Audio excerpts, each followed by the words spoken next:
الحمد للہ رب العالمین، الصلاۃ والسلام علی سید الانبیاء والمرسلین وعلی آلہ واصحابہ اجمعین، اما بعد۔ اعوذ باللہ من الشیطان الرجیم، بسم اللہ الرحمن الرحیم۔ الحمد للہ تعالی کہ رب ذوالجلال کے احسان اور کرم سے سبق آپ کا شروع ہوگا سورہ حامیم السجدہ سے۔ یہ سورہ برکہ مکہ مکرمہ میں نازل ہوئی۔ اس کی 54 آیات برکہ اور 6 رکوع ہیں۔ ترتیب کے اعتبار سے یہ 46ویں نمبر پر ہے۔ ملاحظہ کیجیے، اعوذ باللہ من الشیطان الرجیم، بسم اللہ الرحمن الرحیم۔ حامیم یہ حروف مقطعات میں سے ہے۔ تنزیل من الرحمن الرحیم، یہ قرآن مجید فرقان حمید آہستہ آہستہ نازل فرمایا گیا ہے اس رب ذوالجلال کی جانب سے کہ جو رحمان بھی ہے اور رحیم بھی ہے، بہت ہی رحمت نازل فرمانے والا ہے اور ایمان والوں پر خصوصی کرم نوازیوں کا نزول فرمانے والا۔ میرے اور آپ کے کریم آقا تاجدار ارب و عجم شفیع معظم رحمت عالم صلی اللہ علیہ وسلم کے ایک ارشاد گرامی قدر کا یہ مفہوم بنتا ہے کہ یہ حوامیم اور تواسین والی یہ مبارک صورتیں، یعنی جن کے ابتدا میں تواسین یا حامیم آتا ہے، میرے اور آپ کے کریم آقا کا ارشاد گرامی قدر ہے، یہ رب ذوالجلال نے مجھ کو موسیٰ کلیم اللہ کی تورات سے عطا فرمائی ہیں۔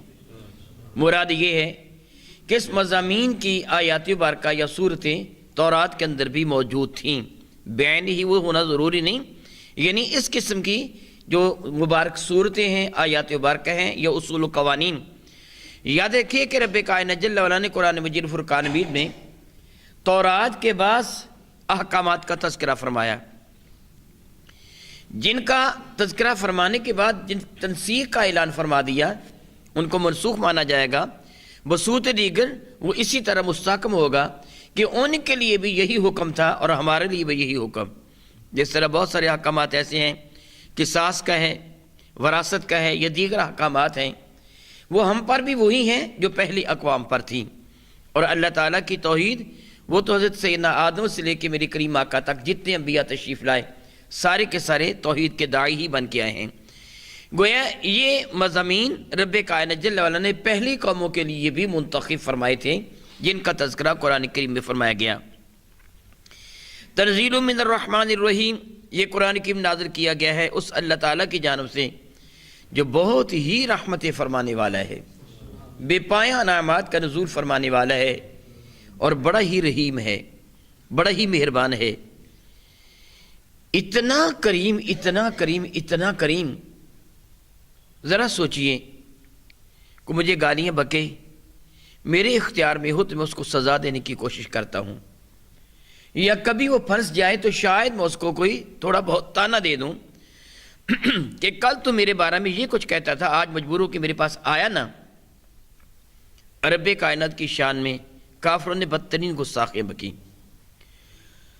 معاذ اللہ تعالیٰ سماذ اللہ تعالیٰ فرشتوں کو اللہ تعالیٰ کی بیٹیاں کہا، یہودیوں نے حضرت عزیر کو اللہ کا بیٹا کہہ دیا، عیسائیوں نے حضرت عیسیٰ کو اللہ تعالیٰ کا بیٹا کہہ دیا۔ اللہ تعالیٰ کی شان میں یہ بدترین قسم کی گستاخی ہے۔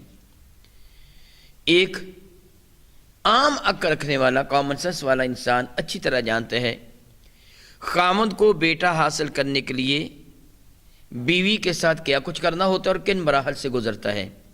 ذرا سوچئے کہ اللہ تعالیٰ جل وعلا کی شان میں یہ کتنی بڑی گستاخی کر دی، کسی کو اللہ کا بیٹا کہہ کر۔ اتنی بڑی گستاخی خود قرآن کریم اس چیز کا گواہ ہے۔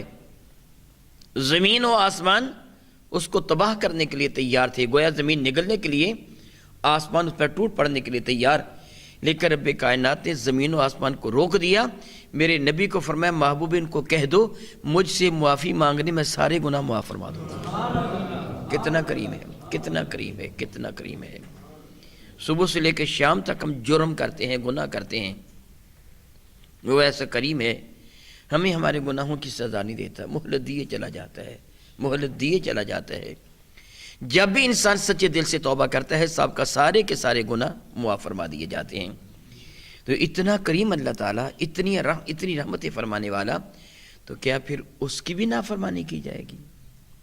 اتنے رحیم و کریم کی نافرمانی کی جائے گی؟ گویا سمجھانے کا کتنا ایک حسین انداز ہے رب کائنات کی جانب سے کہ یہ قرآن اس اللہ نے نازل فرمایا ہے جو بہت ہی رحمت فرمانے والا اور بڑا ہی مہربان ہے۔ کتاب یہ نقرہ ہے تنوین کے ساتھ، یہ ایسی کتاب ہے، مراد سے قرآن کریم ہے، فصلت آیاتہ، کہ جس کی آیتوں میں الجھنے نہیں ہیں، بڑی مفصل ہے اس کی آیات مبارکہ، جن میں حقائق کو کھول کر بیان کیا گیا ہے، الجھنے نہیں ہیں، کوئی ایسی باسی باتیں نہیں ہیں کہ جو سمجھ سے بالا تر ہوں، باوجود ہے کہ کلام رب ذوالجلال کا ہے، زبان مصطفیٰ کریم کی ہے۔ بہت پڑھا لکھا شخص ہونا، وہ عام لوگوں کے سامنے گفتگو کرے نا، ان سے بعد میں پوچھئے کہ وہ جو بہت پڑھا لکھا شخص تھا، تم سے محو گفتگو تھا، اس کی گفتگو کی تمہیں سمجھ بھی آئی؟ وہ کہتے ہیں ہمارے سر کے اوپر سے ہی گزر گئی، کیونکہ وہ پڑھا لکھا بہت زیادہ تھا، اس کا انداز گفتگو ایسی فصاحت و بلاغت والا تھا، ہمارے پلے کچھ بھی نہیں پڑا۔ قرآن رب کا کلام ہے، مصطفیٰ کی زبان ہے، مگر ہر کسی کو سمجھ آ جاتا ہے۔ کتنا بڑا اس کا معجزہ ہے، کتنا بڑا اس کا معجزہ ہے۔ کتاب فصلت آیاتہ، ایک ایسی کتاب کہ جس کی آیات مبارکہ بڑی تفصیل کے ساتھ بیان کی گئی ہیں۔ قرآناً، بار بار پڑھی جانے والی یہ کتاب قرآن مجید فرقان مجید، عربیاً، یہ عربی زبان میں ہے۔ یہ کیوں ذکر فرمایا گیا؟ ان اہل عرب کو ایک احساس دلایا گیا کہ یہ قرآن پاک کسی اجنبی زبان میں نہیں آیا جو تمہاری سمجھ، تمہارے فہم و شعور سے بالا تر ہو، تمہیں اس کو جاننے کے لیے، سیکھنے کے لیے کسی اور زبان کا سہارا لینا پڑے۔ یاد رکھیے، جو نبی جس قوم کی جانب تشریف لایا، اسی قوم کا ہم زبان ہو کے تشریف لایا ہے، اور اس پر جو کتاب نازل ہوئی اسی قوم کی زبان میں نازل ہوئی۔ اور اس کا سبب یہ ہوتا ہے کہ چونکہ نبی کے پہلے مخاطب، اگرچہ پہلے انبیاء علیہ السلام، ان کی رسالت کی جو حدود تھیں وہ مختصر تھیں، فلاں سے فلاں جگہ تک، فلاں شہر سے فلاں شہر تک میرے کریم آقا کی نبوت آفاقی ہے۔ وہ اس الخلق کی کافہ، میرے نبی فرماتے رب کائنات نے مجھے پوری مخلوق کا رسول بنا کے بھیجا۔ پہلے انبیاء علیہ السلام جو کتابیں لے کے آئے وہ اپنے اپنے علاقائی زبانوں میں، قرآن مجید فرقان میں میرے نبی پہ نازل ہوا، کیونکہ میرے کریم آقا خطہ عرب میں جلوہ فرما ہوئے، اور پہلے وہ حضرات جن سے میرے کریم آقا نے خطاب فرمانا تھا، گفتگو فرمانی تھی، وہ عرب تھے، اس لیے قرآن کریم عربی زبان میں نازل ہوا۔ اور جہاں تک اس بات کا تعلق ہے، یہ ذہن میں آ جائے، پھر یہ پورے آفاق کے لیے ہے، تو پورے آفاق کی زبان کیوں نہیں؟ دراصل عربی یہ ام اللغات ہے، باقی زبانوں کی ام ماں ہے، یہ باقی زبانوں کی ماں ہے۔ جب انسان مر جاتا ہے تو جو قبر میں اس کی زبان ہوتی ہے وہ عربی ہی ہوتی ہے، خواہ وہ کسی بھی قوم سے تعلق رکھنے والا کیوں نہ ہو۔ فرشتے عربی میں گفتگو کرتے ہیں، وہ عربی کو اس طرح جانتا ہے، بولتا ہے، سمجھتا ہے جس طرح وہ اپنی مادری زبان میں گفتگو کر رہا ہو۔ اور جنت کی زبان بھی عربی ہے کہ میرے نبی کی زبان عربی ہے۔ قرآن کریم کو عربی زبان میں نازل کیا گیا، ان کو بتایا گیا یہ عربی زبان میں ہے، چونکہ صحابہ نے سمجھنا تھا، اور صحابہ نے سمجھ کر بعد میں آنے والوں کو سمجھانا تھا، اس لیے ضروری تھا کہ قرآن کریم اسی زبان میں نازل کیا جاتا جو صحابہ کی زبان تھی۔ فرماتا ہے رب ذوالجلال قرآن عربیًا، یہ قرآن مجید فرقان میں عربی زبان میں، لِقَوْمٍ يَعْلَمُونَ، جو اس قوم کے لیے ہے جس کو رب کائنات نے علم کی دولت عطا فرمائی ہے، جو علم والے ہیں ان کو، جہلا کے لیے نہیں ہے۔ اس جگہ علم سے مراد کوئی پی ایچ ڈی نہیں ہے، اسکول کالج یونیورسٹی کا وہ تعلیم یافتہ نہیں ہے، بلکہ اس سے مراد معرفت الہیہ کا علم ہے، اللہ اور اس کے رسول کو جاننے کا علم، جس طرح میں قبل ازیں یہ بات بالوضاحت بھی بیان کر چکا ہوں، حقیقت میں علم نافع ہی علم ہے، اور باقی کوئی بھی علم جو علم نافع نہ ہو وہ علم کہلوانے کا حق رکھتا ہی نہیں ہے۔ علم پہچاننا وہی ہے جو علم نافع ہو، جو نفع دینے والا علم ہو۔ علم ضار وہ تو بربادی ہے، وہ تو جہنم کا گڑھا ہے۔ میرے اور آپ کے کریم آقا تاجر ارب شفیع معظم رحمۃ اللہ علیہ نے علماء سو کے لیے ایسا علم رکھنے والے جو نقصان دینے والا علم ہے، جو علماء سو ہیں، علم تو رکھتے ہیں مگر وہ برائیوں کا علم۔ علماء سو میرے کریم فرماتے ہیں کرۂ ارض پر بدترین مخلوق اللہ یعوذ باللہ تعالی علماء سو ہیں۔ اور آپ جانتے ہیں مخلوق میں وہ جانور بھی شامل ہیں کہ جن کا نام لینا بھی آپ گوارا نہیں کرتے، وہ جنگل کے جانور جن کا نام بھی آپ نہیں لیتے، وہ جانور بھی مخلوق میں شامل ہے، اور برے علماء ان سے بھی زیادہ برے ہیں۔ پتہ چلا کہ علم وہی اعلیٰ ہے جو علم نافع ہو، جو اللہ اور اس کے رسول کی پہچان رکھنے والا علم ہو، جو وہ راہ بتانے والا علم ہو۔ اس لیے فرمایا یہ قرآن مجید فرقان میں عربی زبان میں ہے، اس قوم کے لیے ہے جو علم کی دولت رکھنے والی ہے۔ حضرت سیدنا بلال رضی اللہ تعالیٰ عنہ اگرچہ کچھ بھی نہیں پڑھے مگر وہ علماء کے سردار۔ ابو جہل اگرچہ دنیاوی اعتبار سے پڑھا لکھا مگر وہ جاہلوں کا باپ۔ فرماتے رب ذوالجلال یہ قرآن مجید فرقان میں اس کی دوسری صفات عالیہ کا تذکرہ کرتا فرماتا ہے بشیرم و نذیرا، یہ قرآن کریم خوشخبری بھی سناتا ہے اور ڈر بھی سناتا ہے۔ اس کو عرف میں کہا گیا وگرنہ ڈر اور خوشخبری سنانے والے بشیر و نذیر میرے نبی ہیں۔ میرے نبی کی زبان وحی ترجمہ سے اللہ تعالیٰ نے لوگوں کو بشارت بھی دی اور ڈر بھی سنایا۔ قرآن کریم بھی بشیر و نذیر ہی بن کے آیا ہے۔ قرآن کریم کی آیات بینات خوشخبری بھی سناتی ہیں، ایمان والو اگر تم اللہ تعالیٰ جل وعلا کی توحید کا پٹا گردن میں ڈھال لیتے ہو، دامن مصطفیٰ کریم کو پکڑ لیتے ہو، تو اللہ کے معزز فرشتے تمہارے قدموں تلے اپنے پر پھیلانے کو تیار ہو جاتے ہیں، تمہارا مرتبہ مقام بلند سے بلند تر کر دیا جاتا ہے، تو میرے بے ذوالجلال کا قرب عطا فرما دیا جاتا ہے۔ میرے کریم آقا رسول عربی نے ایک حدیث سے قدسی بیان فرمایا وما یزال عبدی یتقرب الی بالنوافل حتی احببتہ۔ میرے کریم فرماتے ہیں کہ رب ذوالجلال اعلان فرماتا ہے جب بندہ فرائض ادا کرنے کے بعد کثرت نوافل کو اپنا شعار بنا لیتا ہے، اپنی عادت بنا لیتا ہے، ما یزال عبدی یتقرب الی بالنوافل، بندہ میرا قرب حاصل کر لیتا ہے کثرت نوافل کی وجہ سے۔ فرائض تو ذمہ داری ہیں، اس کو تو ادا کرنا ہی ہوتا ہے۔ جو بندہ فرائض کے علاوہ نوافل ادا کرتا ہے حقیقتاً قرب الہیہ کا حقدار وہ بنتا ہے۔ اگرچہ فرائض کی ادائیگی بھی بہت بڑی عزت اور شرف کی بات ہے۔ مائیہما نوافل جب فرائض کی ادائیگی کے بعد نوافل ادا کیے جاتے ہیں پھر درجات میں بلندی کا باعث بنتے ہیں۔ اس کی سادہ سی مثال دیتا ہوں۔ ایک شخص اس کی ڈیوٹی 8 گھنٹے ہے، بطور مثال ایک ایسا شخص ہے جو کسی مل میں کام کرتا ہے، 8 گھنٹے اس کی ڈیوٹی تھی، کسی آفس میں کام کرتا ہے، 8 گھنٹے اس کی ڈیوٹی تھی۔ اس فرم کا مالک، مل کا مالک آیا، اس کی ڈیوٹی صبح 6 بجے سے 2 بجے تک تھی یا 8 بجے سے 4 بجے تک تھی، 8 گھنٹے ڈیوٹی تھی۔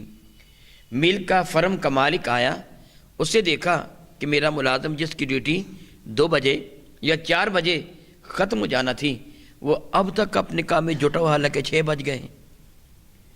اس سے کہا ہے تیری ڈیوٹی کا ٹائم تو ختم نہیں ہوگا 4 بجے، تو اب تک بیٹھا ہوا ہے؟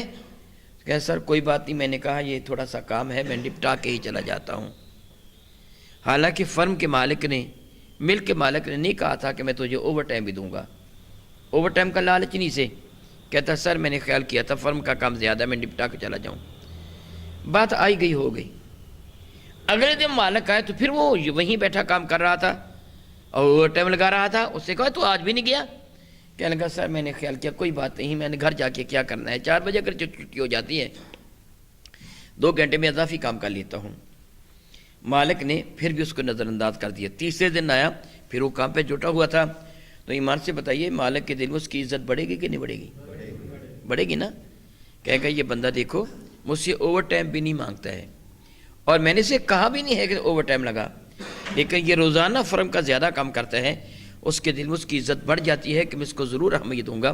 پھر ایک دو دن نہیں، وہ دیکھتے اس کی عادت ہی بن گئی ہے، میں 4 بجے تک کی تنخواہ دیتا ہوں، جاتا ہے 6 بجے۔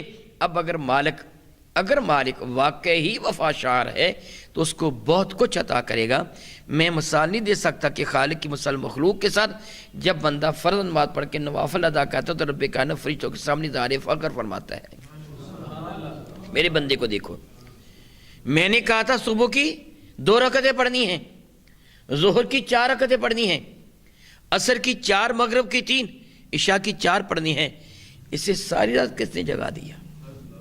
کیوں؟ جو صبح سویرے جب اٹھ کے بیٹھ گیا، یہ مصلی پہ کیوں بیٹھا ہے؟ کیا میں نے اسے کہا تو نماز تہجد بھی پڑھنی ہے؟ مولا کہا تو نہیں تھا، پھر یہ کو بیٹھا ہے۔ اس کو کس نے کہا؟ کیا یہ مجھے کہہ رہا ہے مولا میں تہجد پڑھتا ہوں مجھے جنت ضرور دے دینا؟ یہ تو مطالبہ نہیں کر رہا، مجھے راضی کرنے کے لیے آیا۔ فرشتے کر دے مولا ہاں، فرماتے پھر گواہ ہو جائے میں راضی ہو گیا۔